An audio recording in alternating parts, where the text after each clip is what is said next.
gũtirĩ mwaka ũtangĩthiĩ kũruta wĩra maaĩ-inĩ, tondũ ũngĩkorwo mũndũ wa mĩaka 55 kana 40 no ũthiĩ wĩke STCW, no ũkorwo na wĩna wĩra ũngĩ wathomeire, na tũracokera mũno mawĩra marĩa mothe mathomagĩrwo ta University ya Utalii, mothe hakuhĩ 98% mũndũ no ahote gũthiĩ kũruta wĩra maaĩ-inĩ.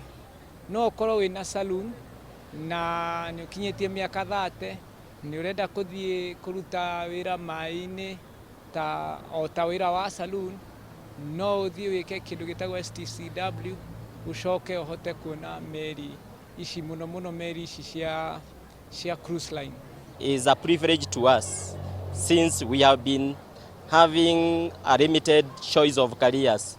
The marine and fisheries engineering and marine engineering and fisheries, I can see is a good and new course to us.